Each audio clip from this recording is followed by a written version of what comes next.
بہرحال میں نے بہت پہلے یہ چیز پریڈکٹ کی تھی، بارہا میں اپنی نجی محفلوں میں کہتا ہوں کہ یہ ہو کے رہنا ہے ایک دن، الٹیمیٹلی دو تقسیمیں رہ جانی ہیں.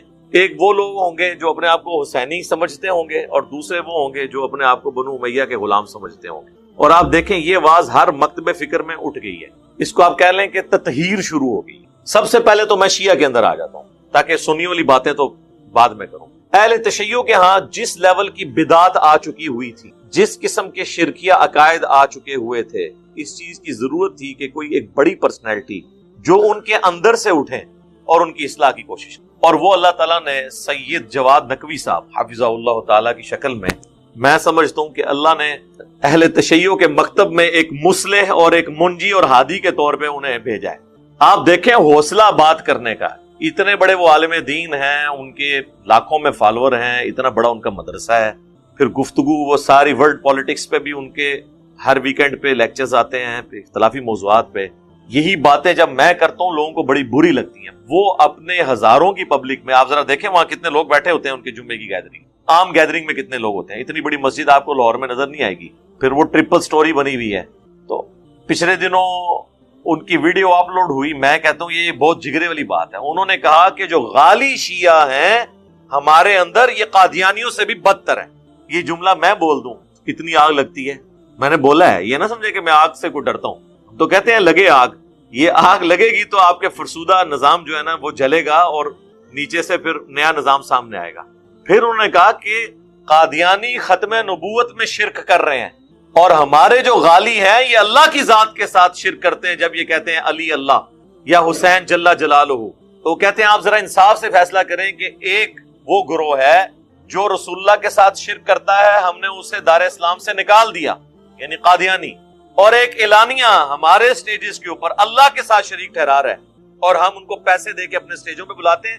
ان کو تو ان سے پہلے اسلام سے باہر نکالنا چاہیے. یہ جواد نقوی صاحب کہہ رہے ہیں. اتنے حوصلے کی بات.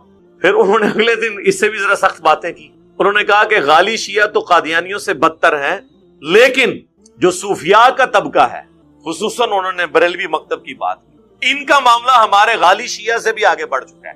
اس لیے کہ غالی شیعہ تو علی کو اللہ کہتے ہیں نا، یہ کہتے ہیں کہ عبد القادر جیلانی نے اللہ کو بھی روح واپس لے لی. ہاں اب لاجیکلی اسپیکنگ آپ دیکھیں نا ذرا، جب میتھمیٹیکل ایکویشنز بنتی ہیں نا پھر ویسے ہی بنتی ہیں. وہ آپ نے سنا نہیں، وہ جمال الدین قادری بغدادی صاحب کہتے ہیں کہ جی چھڑ دو عبد القادر پیچھے پہ گیا. یعنی جس طرح دو پلوان اکھاڑے میں اتر آئے ہیں، تو مجھے بتائیں کہ دو پلوان اکھاڑے میں اترے اور ایک اپنی بات منوا لے دوسرے سے، اس کا ڈیسیژن چینج کروا لے، تو تگڑا کون ہوا؟ جو ڈیسیژن چینج کرا یعنی عبد القادر جیلانی. اور کمزور کون ہوا؟ اللہ. یہی رزلٹ نکال رہے ہیں نا اس سے. ہاں یہی ہے.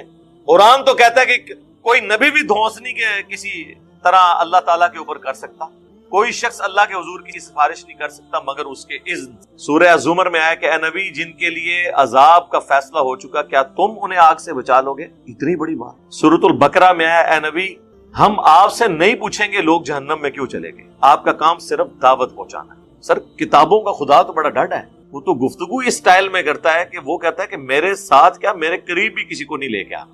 پھر نبی علیہ السلام کے مبارک زبان سے کہلوایا جا رہا ہے قل ارائیتم ان اہلکنی اللہ ومن معی او رحمنا فمن یجیر الکافرین من عذاب علیم. اے نبی تم فرماؤ کہ اگر اللہ تعالیٰ مجھے اور میرے ساتھیوں کو، میرے اصحاب کو ہلاک کر دے، یہ بفرض محال سمجھانے، تو بتاؤ کافر اپنے آپ کو اللہ کے عذاب سے کیسے بچا سکتے ہیں؟ ان کو کون بچانے والا ہوگا؟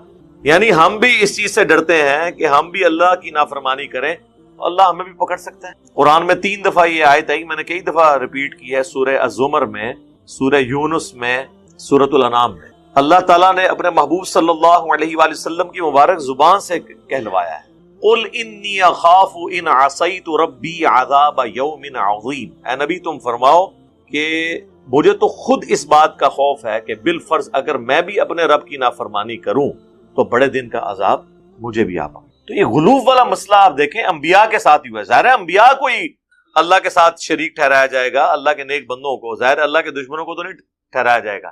حضرت عیسیٰ ابن مریم کے بارے میں ڈیوینٹی کلیم ہوئی، اور ہمارے نبی علیہ السلام پہلے ہی خبردار کر رہے ہیں. صحیح بخاری میں حدیث ہے، دیکھنا میری شان کو اس طرح بلند نہ کرنا جس طرح نصارہ نے کیا. میں اللہ کا بندہ اور اس کا رسول ہوں، مجھے اللہ کا بندہ اور اس کا رسول ہی کہنا. اہل تشیع میں یعنی اس طرح ایک اسکالر دیوبند میں آپ دیکھ لیں، مولانا طارق جمیل صاحب نے بھی تھنک آؤٹ آف باکس کیا، اور اہل البیت کے حوالے سے انہوں نے ایک واضح سٹانس لیا، من کنت مولا فہذا علی مولا، یہ حدیث بیان کی، پھر سیدنا علی کے فضائل بیان کیے.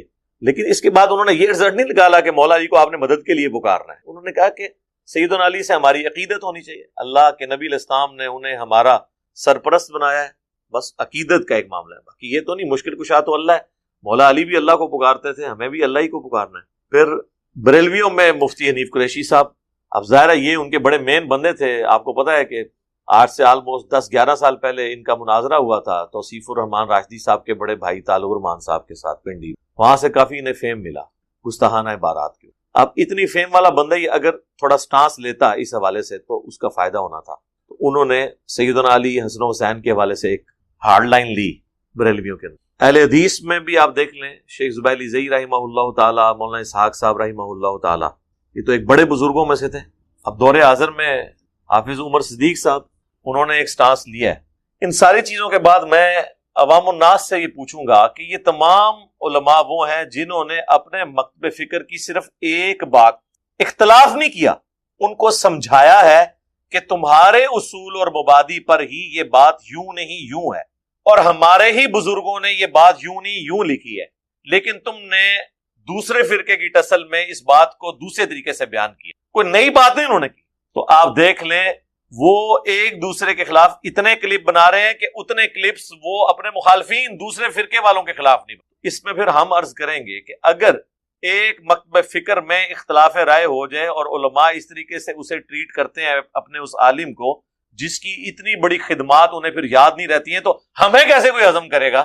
یعنی طارق جمیل صاحب اگر ہضم نہیں ہوئے ہیں دیوبند کے علماء کو، عمر صدیق صاحب ہضم نہیں ہوئے ہیں اہل حدیث کو، جواد نقوی صاحب اہل تشیع کو. مجھے خود جواد نقوی صاحب نے بتایا ایک بہت بڑے پاکستان لیول کے عالم دین کے بارے میں، وہ کہتے ہیں میرے ایک اسٹوڈنٹ سے ان کی ملاقات ہوئی اور انہوں نے کہا کہ اگر میرے پاس ریوالور ہو اور اس ریوالور کے اندر ایک ہی گولی ہو اور شیمر کھڑا ہو اور جواد نقوی، تو میں جواد نقوی کو ماروں گا. یہ شیعہ کہہ رہا ہے یہ قاتل حسین کو میں چھوڑ دوں گا، اس کو نہیں میں چھوڑوں گا، یہ غدار ہے ہمارے مسئلے. صرف اس لیے کہ انہوں نے یہ سٹانس لیا کہ سیدنا علی اگرچہ خلافت کے حقدار تھے بقول ان کے، لیکن چونکہ انہوں نے شیخین رضی اللہ عنہما وعلیہم السلام اور سیدنا عثمان یعنی خلفائے ثلاثہ کے ساتھ کمپرومائز کیا، ان کے خلاف تلوار نہیں اٹھائی، اور انہوں نے 25 سال تک ان کے ساتھ ہر معاملے میں ان کو سپورٹ کیا.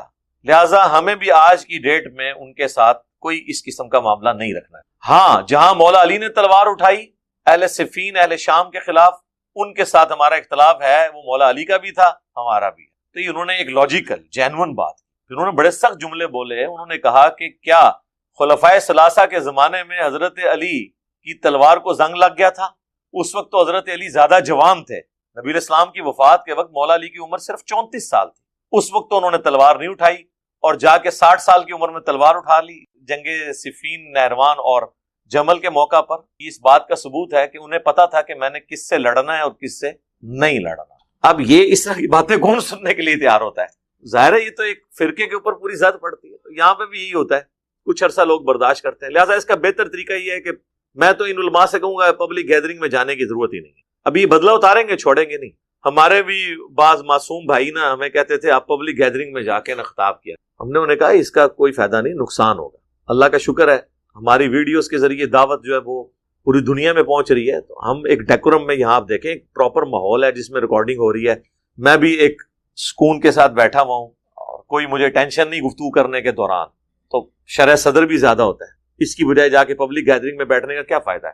پبلک گیدرنگ آپ داتا دربار پہ جتنے بندے اکٹھے ہیں نا، پچھلے 10 سالوں کے بھی اکٹھے کر لیں، ہمارے 10 گھنٹے میں اس سے زیادہ لوگ ویڈیو دیکھ لیں. تو ہمیں کیا ضرورت ہے کہ ہم جا کے کسی جگہ اوپن گیدرنگ کریں، یہیں پہ گراؤنڈ میں جا کے بیٹھ کے تو بیٹھنے والوں کو بھی رسک میں ڈالیں اور اوپر ایک خبر بنوا لیں؟ ضرورت ہی کوئی نہیں ہے. تو یہ جو ہمیں کہتے ہیں نا 10 بائی 10 کے کمرے میں بیٹھ کے بات، سر 10 بائی 10 کے کمرے میں بیٹھ کے سکون سے بات ہوتی ہے. ویسے 10 بائی 10 کا نہیں ہے، یہ 20 بائی 60 کا ہے آلموسٹ جو ہماری یہ اکیڈمی. ٹھیک ہو گیا جی. تو لہٰذا یہ میں نے اب اس پہ اپنا موقف دے دیا ہے. باقی اب ہم تو کہتے ہیں علمی اختلاف رکھیں. پچھلے دنوں داتا دربار پہ بریلوی مفتی شمشیر اعلی حضرت، میں شیر اعلی حضرت ہے، شمشیر تلوار، ظاہر ہے جی اعلی حضرت نے اسامہ الارمین جو لکھی ہے تو ان کے ماننے والے بھی تلواروں سے نیچے بات تو نہیں کریں گے. شمشیر اعلی حضرت کے ساتھ جو کچھ ہوا جلالی پارٹی نے کیا، اس حوالے سے آپ کا کیا موقف؟ یہ تو واقعات بڑھیں گے میرے بھائی. یہ پہلے بھی ہوتے تھے لیکن پبلکلی رپورٹ نہیں ہوتے تھے. پروفیشنل جیلسی جو علماء کے درمیان پائی جاتی ہے نا، ایون پیروں کے درمیان، مدرسوں کے درمیان، ایک ایک مکتب فکر کے دو علماء کے درمیان جو پروفیشنل جیلسی ہے اس کا انجام یہی ہوا کرتا ہے. پہلے یہ چیزیں پبلکلی رپورٹ نہیں ہوتی تھی، اگر ہوتی بھی تھیں تو وہ اس خاص ایریے تک.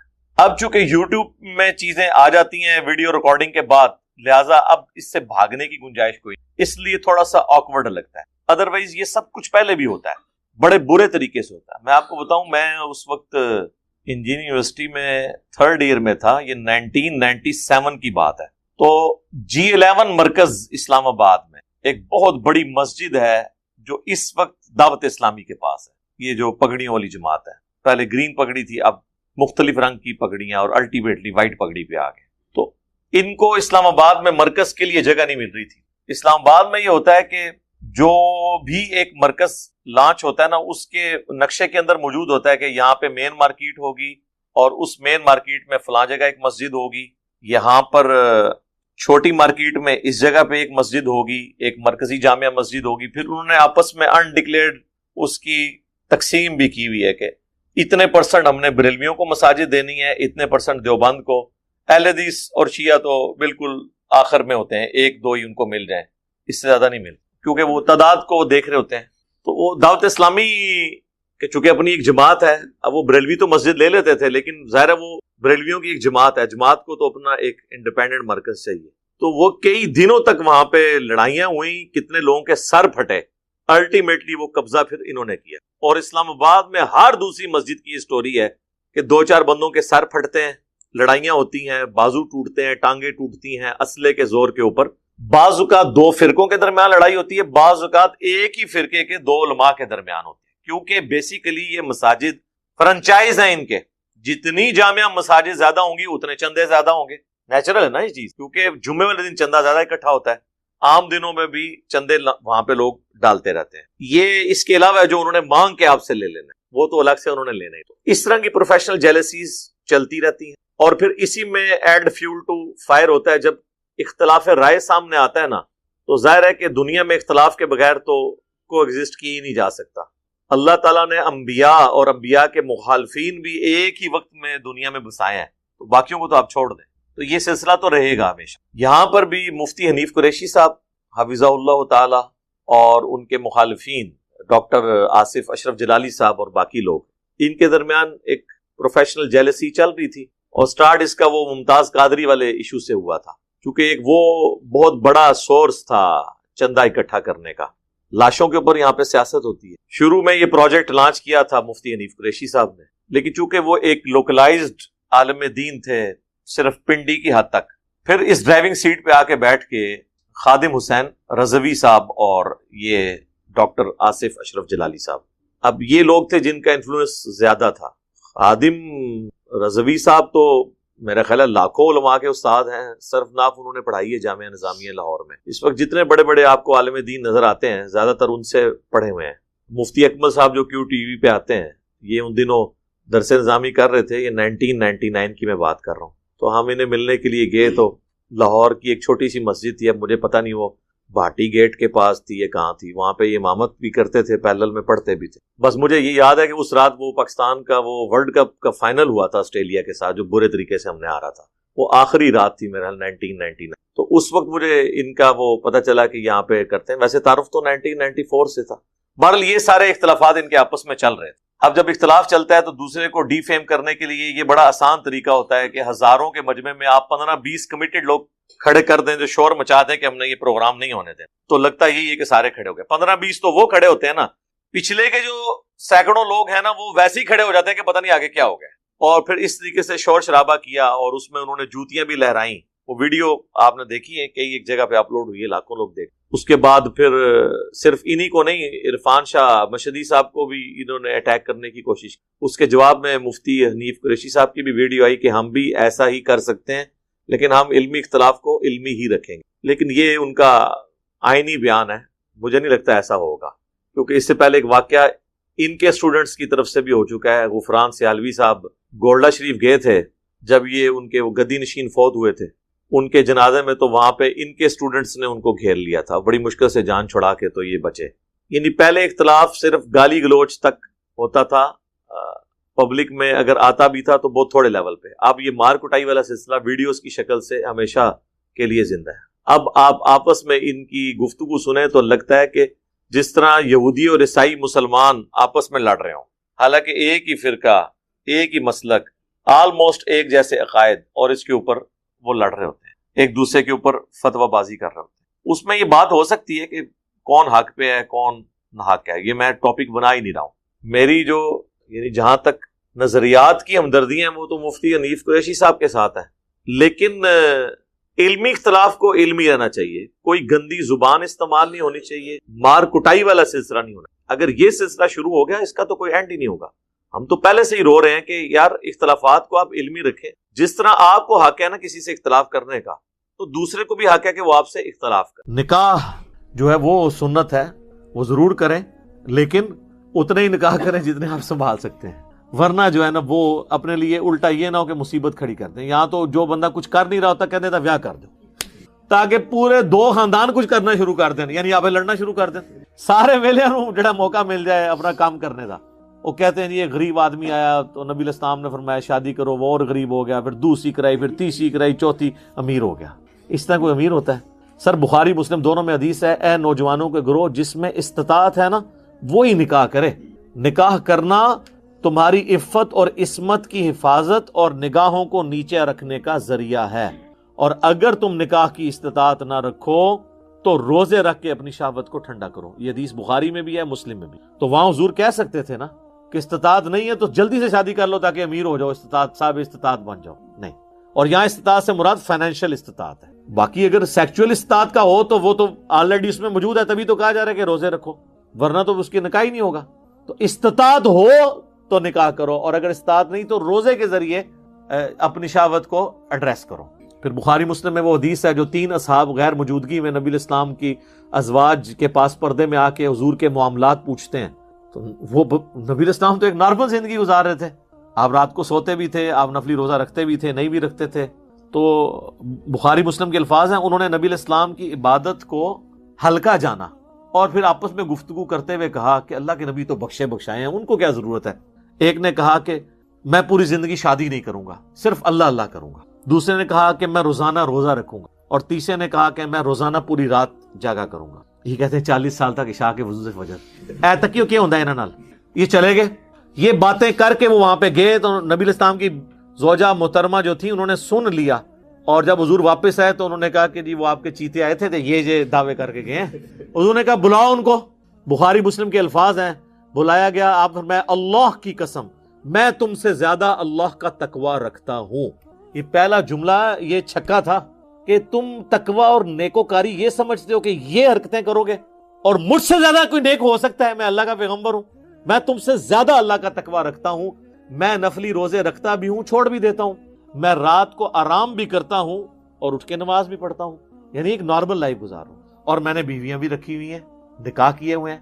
پھر آپ نے فرمایا فمن رغب عن سنتی، جس نے میری سنت کو چھوڑ دیا. ویسے عموماً بولا جاتا ہے ان نکاح سنتی، وہ بھی حدیث کے الفاظ اس میں تو نہیں ہے، ابن ماجہ میں ایک روایت موجود ہے، لیکن اس میں امپلائڈ ہے کہ تینوں چیزوں کے بارے میں آپ نے مشترکہ کہا کہ فمن رغب عن سنتی، جس نے میرے طریقے کو چھوڑ دیا، یعنی میرے طریقے میں تینوں چیزیں کہ نکاح کرنا چھوڑ دیا، یا اس نے روزانہ جاگنا شروع کر دیا، عشاء کے وضو سے 40 سال تک فجر پڑھنی شروع کر دی، میرے لو فارغ جے. او ہن ایک بازی کرتے ہو سکتا ہے، اللہ نے نبی دا مننے والا نہیں ہو سکتا. تو خدا کے لیے اپنے بزرگوں کو بے عزت ہونے سے بچائیں. یہ فضیلت نہیں ہے، یہ اگر ان کی بزرگی کو اگر کوئی ختم کرنے والی چیز ہے وہ یہ ہے کہ 40 سال تک عشاء کے وضو سے فجر پڑھتے تھے. جی اے تے بزرگ وڈنے والی ہے گل، بزرگاں نو بچانا ہے تے یہ کیا کرو رات نو سوندے بھی سن تے اٹھ کے نماز بھی پڑھ لیندے سن. یہ نہ کوئی عشاء کے، یہ بتاتے ہیں کرتب ان کا، یہ کرتب ہی ہے نا. یہ تو یہ حدیث دیکھ، اور اس حدیث پہ نا امام بخاری نے باب باندھا ہے کہ عبادت میں غلو کرنا ناپسندیدہ عمل ہے. یہ ہے کتابوں کا دین اور وہ ہے بابوں کا. اسی تو ہم عرض کرتے ہیں کہ مرنے سے پہلے اے مسلمان کر لے اس پہ غور، کتابوں کا خدا اور ہے، بابوں کا خدا اور. یہ بابوں نے تو پتہ نہیں کس خدا کا تعارف آپ کو کروایا. جو کتابوں کا خدا ہے نا، جو پیغمبروں کا خدا ہے، وہ تعارف اس طرح کرواتا ہے اپنا، اور یہ فضیلت بتا رہے ہوتے ہیں. ایک اور حدیث ہے بخاری اور مسلم دونوں میں، حضرت عبداللہ بن عمر بن عاص کی بیوی نے حضور کو شکایت بھیجی کہ یہ جو آپ کا صحابی ہے نا، یہ میرے حقوق پورے نہیں کرتا، یہ روزانہ روزہ رکھتا ہے اور رات کو بھی پوری رات عبادت کرتا رہتا ہے۔ تو نبی علیہ السلام نے ان کو بلا کے پوچھا کہ اے عبداللہ، میں نے تمہارے بارے میں یہ سنا ہے، کیا ایسا ہی ہے؟ انہوں نے عرض کی یا رسول اللہ ایسا ہی ہے۔ وہ تو ایکسپیکٹ کر رہے تھے حضور کہنے کے یار ادھر آنا ذرا جفی پا، تو صحیح نکلے ہیں میرے صحابہ وچوں۔ آپ فرمایا عبداللہ اگر ایسا کرو گے، پوری رات جاگو گے تو تم اندھے ہو جاؤ گے، تمہاری آنکھوں کا بھی تم پہ حق ہے، تمہارے جسم کا بھی تم پہ حق ہے، تمہاری بیوی کا بھی تم پہ حق ہے۔ پھر نبی علیہ السلام فرمایا دیکھو میں بھی تو ایک لائف زندگی گزار رہا ہوں نا، میں رات کو سوتا بھی ہوں، اٹھ کے نماز بھی پڑھتا ہوں، نفلی روزے رکھتا بھی ہوں، چھوڑ بھی دیتا ہوں۔ انہوں نے کہا یا رسول اللہ وسلم میرے اندر بہت طاقت ہے، میں اللہ کی عبادت کر سکتا ہوں، تو میں تو روزانہ روزہ رکھوں گا۔ آپ نے فرمایا کہ جو روزانہ روزہ رکھتا ہے گویا کہ ایسا ہے کہ وہ روزہ رکھتا ہی نہیں۔ چلو زیرو۔ یہاں کتنے بزرگوں کا کہتے ہیں جی این سال تو انہوں کا روزہ ہے، او خدا دا نائے گلاں بند کر دیو، بزرگی بچانی سے کسی دی ہے، پٹھیاں پٹھیاں گلاں بند کرو۔ آپ فرمایا جو روزانہ روزہ رکھتا ہے گویا وہ روزہ نہیں رکھنے والا۔ پھر آپ نے فرمایا کہ مہینے میں 3 روزے رکھ لو، یہ گویا ایسا ہے کہ تم ہمیشہ روزے رکھتے ہو۔ ان کا یا رسول اللہ میرے میں اس سے زیادہ طاقت ہے۔ پھر حضور نے اور بڑھائے کرتے کرتے آپ نے آخر میں فرمایا کہ بس اتنی اجازت ہے کہ ایک دن روزہ رکھو ایک دن نہ رکھو، یہ داودی روزے ہیں، اس سے زیادہ میں تمہیں اجازت نہیں دوں گا۔ تو پھر جب وہ بوڑھے ہو گئے نا تو وہ پھر وہ یاد کرتے تھے اس حدیث کو، کہتے تھے او کاش میں نے حضور کی وہ والی فیسلٹی لے لی ہوتی، اب مجھ سے نہیں روزے رکھے جاتے۔ تو وہ حضور نے تو مجھے پہلے اتنی بڑی آفر کی تھی۔ خیر ہمارے لیے تو اس سے بھی آسان آفر ہے۔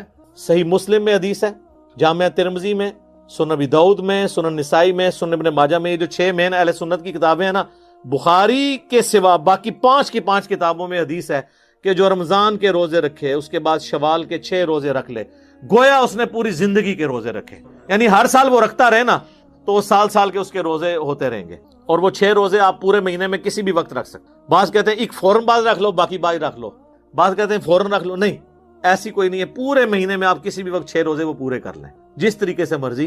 ساتھ رکھنے کا یہ فائدہ ہوتا ہے ایک روٹین بنی ہوتی ہے تو وہ رکھنے آسان ہو جاتے ہیں، کیونکہ بعد میں پھر جیسے ہی تھوڑی گیپ آتا ہے نا تو پھر رکھنے مشکل ہو جاتے ہیں۔ بہتر یہ ہے کہ عید کے فوراً بعد روزے ساتھ شروع کر دیے جائیں، جتنا آسانی کے ساتھ کوئی رکھ سکتا ہے، تو وہ بھی گویا اس طرح جس طرح پورے سال کے روزے رکھنے والا ہے۔ تو سر یہ کتابوں کا دین بہت آسان ہے۔ میں اکثر اپنے بھائیوں سے کہتا ہوں، لوگ تو یہ کہتے ہیں کہ علم دین آئے گا تو پھر مشکل ہو جاتی ہے، عمل کرنا پڑ جاتا ہے۔ سر یہ لوگ کہتے ہیں، حالانکہ اگر آپ کے پاس علم دین آ جائے نا تو آپ کے لیے دین پہ چلنا آسان ہو جاتا ہے۔ کئی کام آپ ایسے کر رہے ہوتے ہیں جو فضول ہوتے ہیں اور آپ نے خام خواہ اپنے آپ کو مصیبت میں ڈالا ہوتا ہے، اور وہ اللہ کی نافرمانی کے کام ہوتے ہیں اور آپ اس میں مشقت اٹھا کے تو بڑے ثواب کی امید لگائے بیٹھے ہوتے ہیں، جبکہ اللہ نے اسے 0 سے ملٹیپلائی کرنا ہے۔ صحیح مسلم میں حدیث ہے، نبی علیہ السلام فجر کی نماز پڑھنے کے بعد اپنے گھر تشریف لائے تو آپ نے اپنی زوجہ سیدہ جویریہ کو دیکھا کہ وہ مصلی پہ بیٹھی ہوئی ہیں۔ تو آپ کافی دیر بعد جب واپس آئے نا تو وہ ابھی تک مصلی پہ بیٹھی ہوئی تھی، کم از کم 1.5-2 گھنٹے تو بنتے ہیں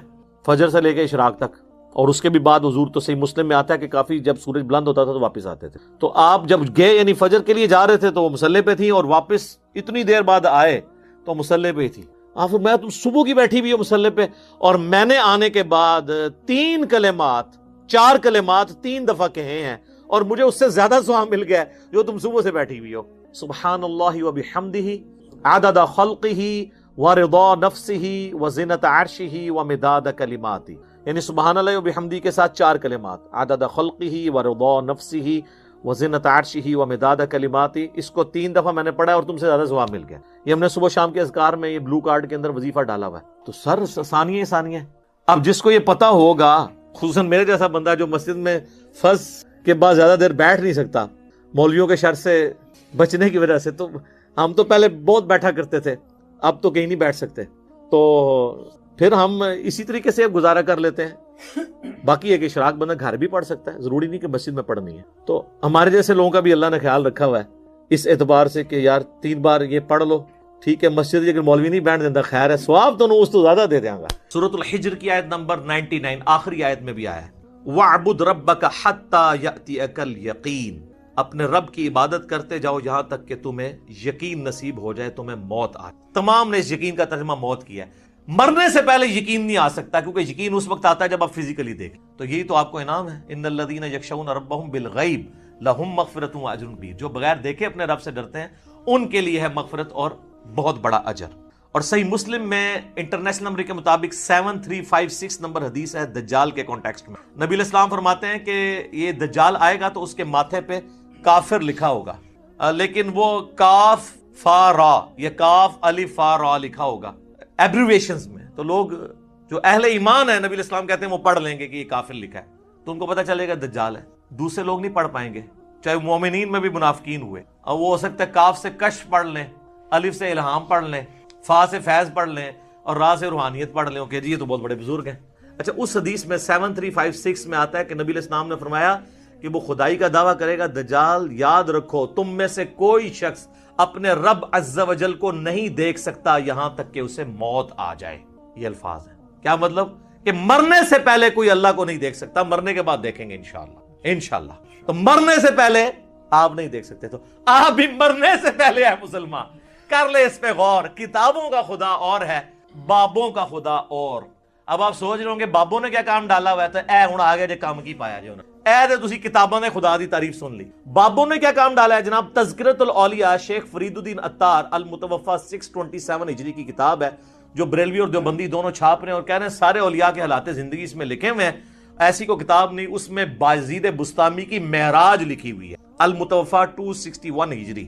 ان کا امام ابو یزید بستامی اور میرا امام ابو الحسین مسلم بن حجاج القشیری المتوفی 261 ہجری, وہ بھی 261 میں فوت ہوئے ہیں, یہ بھی 261 میں فوت ہوئے ہیں. تو وہ کہتے ہیں انہوں نے معراج میں وہ عرش تک پہنچ گئے اور اللہ کو دیکھا, مشاہدہ کیا, اور باقاعدہ چیپٹر ہے بایزید بستامی کی معراج تذکرۃ الاولیاء میں. بخاری مسلم کو چھوڑ کے ان کے پیچھے پڑے ہوئے ہیں. اور یہ آپ کو حوالے اس کے تذکرۃ الاولیاء کے فضائل اعمال میں ملیں گے, فضائل سنت میں بھی, تبلیغی جماعت کی کتاب میں بھی, دعوت اسلامی کی جماعت کی کتاب میں بھی. یعنی دونوں بھاری فرقے بریلوی اور دیوبندی اس کو لے کے چل. پھر کشف المحجوب جو اس سے بھی پہلے لکھی گئی 200 سال پہلے, علی بن عثمان حجویری المتوفی 465 ہجری, انہوں نے کشف المحجوب میں بایزید بستامی کے بارے میں کلیم کیا ہے کہ وہ جب حج کرنے کے لیے گئے تو پہلی دفعہ گئے تو صرف کعبہ دیکھا, تو کہتے ہیں میرا حج نہیں ہوا. اگلی دفعہ گئے تو کعبہ بھی دیکھا اور کعبے کے رب کو بھی دیکھا, تو کہتے ہیں پھر بھی میرا حج نہیں ہوا. تیسری بار گئے تو صرف اللہ کو دیکھا, کعبہ ہی غائب تھا, تو ان کا اب میرا حج ہوا ہے. فزیکلی دیکھا. اگر کہتا نہیں یہ خواب میں دیکھنا ہے, تو سر میرا معصومانہ سوال ہے کہ خواب کا پیکج موسیٰ ابن عمران علیہ السلام کو آفر کیوں نہیں ہوا, جن کو سورۃ الاعراف کی آیت نمبر 143 میں کہا گیا لن ترانی, موسیٰ تو مجھے نہیں دیکھ سکتا. انہوں نے آگے سے توبہ کی.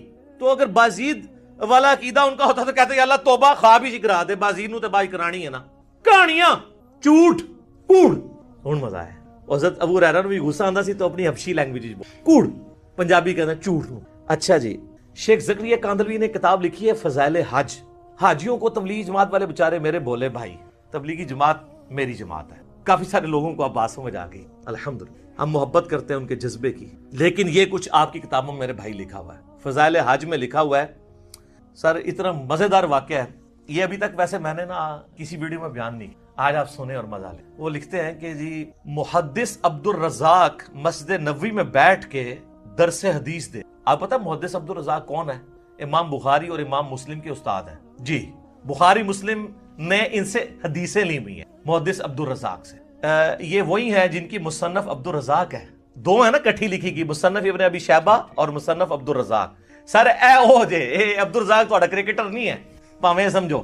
محدث عبد الرزاق بیٹھے ہوئے 3 صدی ہجری کے اندر بڑے اماموں میں سے وہ حدیثیں بیان کر رہے ہیں. تو وہ کہتے ہیں ایک بزرگ کا بیان ہے کہ ان کو حضرت خضر علیہ السلام کی ملاقات ہوئی. حضرت خضر علیہ السلام کے اوپر میرا کلپ دیکھ, اللہ فضل تب یہ صاف ہو جائے گی. تو کہتے ہیں وہ بزرگ کہتے ہیں کہ مجھے ایک دن خضر کی ملاقات ہوئی مسجد نبوی میں.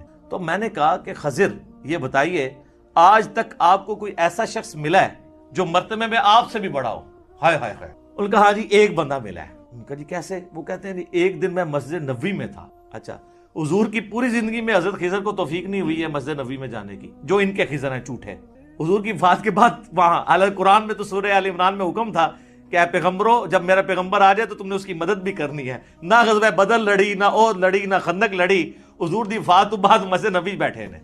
اچھا جی کہانی ہے نا, خضر تو وہ ہے ہی نہیں ہے, میں نے بتایا, وہ آپ لیکچر میں دیکھ لیں. کہتے ہیں جی وہ حضرت خضر کہتے ہیں کہ ایک شخص بیٹھا ہوا تھا, محدث عبد الرزاق حدیثیں بیان کر رہے تھے اور پاس ہی ایک نوجوان جو ہے نا وہ اپنا سر اپنے گریبان میں ڈالے بیٹھا ہوا تھا. تو ظاہر یہ صوفی ہوتے ہیں نا جو یہ کام کرتے ہیں, قرآن حدیث کا درس ہی سن نہیں سکتے کیونکہ ان کے خلاف ہے, علم و بس کرنی ہو یار. تو کہتے ہیں حضرت خضر کہتے ہیں میں بڑا حیران ہوا کہ محدث عبدالرزاق یہاں پہ درس دے رہے ہیں, اتنے بڑے محدث, اور یہ بندہ علیحدہ بیٹھا ہوا ہے. تو کہتے ہیں میں اس کے پاس چلا گیا, تو وہ یوں ہی بیٹھا تھا. تو میں نے اس سے پوچھا کہ تو عبدالرزاق سے حدیثیں کیوں نہیں سنتا, اس زمانے میں تو اس کے پائے کا محدث کوئی. تو وہ آگے سے کہتا ہے کہ لوگ عبدالرزاق سے حدیثیں سنتے ہیں اور میں ڈائریکٹ رزاق سے سنتا ہوں. استغفر لعنت اللہ علیہ. سر یہ دعویٰ رسول اللہ کے بعد اگر کوئی کرے تو یا تو اس کا ذہنی توازن بگڑا ہوگا یا غلام احمد قادیانی کا بھائی ہوگا, تبھی قلم اٹھا سکتے ہیں نا آپ کہ ذہنی توازن بگڑا ہو. صحیح بخاری میں تعلیقاً مولا علی کا قول ہے, اور سنن ابن ماجہ میں مرفوع پوری مولا علی نے ہی نبی علیہ السلام سے روایت کیا کہ 3 لوگوں سے اللہ نے قلم اٹھا لیا. نمبر 1 سویا ہوا شخص, نمبر 2 بالغ نابالغ, اور نمبر 3 مجنون مجذوب پاگل جو مرضی کہہ رہو, شطحیات والا. اچھا وہ کہتے ہیں کہ جی وہ حضرت خضر پریشان ہو گئے کہ یہ کیڑا جڑا ڈائریکٹ اللہ کو سننا. تو حضرت خضر کہتے ہیں میں نے پوچھا کہ اچھا تجھے اگر اتنا ہی مان ہے تو بتا میں کون ہوں.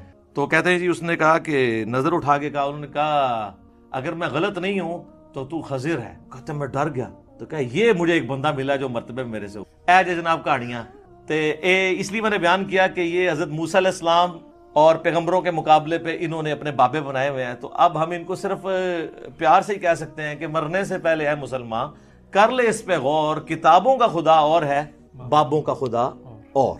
البتہ میرے بھائیو اس کائنات میں ایک ہستی ایسی ہے جسے اللہ تعالیٰ نے اس دنیا میں خواب کی حالت میں اپنا دیدار عطا, اور اس اعتبار سے باقی ساری مخلوقات پہ فوقیت, اور وہ ہمارے محبوب سید الاولین والآخرین شفیع المذنبین رحمت للعالمین سیدنا و مولانا امام اعظم محمد رسول اللہ صلی اللہ علیہ وآلہ وسلم کی مبارک ذات ہے. اور یہ تو نبی الاسلام کے بارے میں خواب میں زیارت والا معاملہ, یہ تو میں حدیث آپ کو بعد میں بیان کرتا ہوں. آپ کے بابوں نے یہ دعویٰ امام حنیفہ کے لیے بھی کیا, وہ کہتے ہیں 100 دفعہ خواب میں زیارت ہوئی. احمد بن حنبل کے بارے میں تو فضائل اعمال کے اندر لکھا ہے کہ خواب میں اللہ کو دیکھا اور پوچھا کہ اللہ جی میں آپ کا قرب چاہتا ہوں تو کس چیز سے حاصل کروں, تو اللہ نے فرمایا قرآن سے. تو اگے امام احمد بن حنبل نے کہا کہ اللہ سمجھ کے کہ بغیر سمجھ کے, تو اللہ نے کہا کہ چاہے سمجھ کے چاہے بغیر سمجھ کے. کڈی کہانی خواب وچ ایہی چیز لینی سی. تو سر اس پہ میری 100 نمبر مجلس دیکھ لیں, کتابوں کا خدا اور ہے بابوں کا خدا اور. میں آج اس کی انجینئرنگ نہیں کرتا, بل یہ فضائل اعمال کے اندر یہ لکھا ہوا ہے فضائل ذکر والے چیپٹر کے اندر کہ امام احمد بن حنبل نے بھی اللہ کو دیکھا ہے خواب میں. بالکل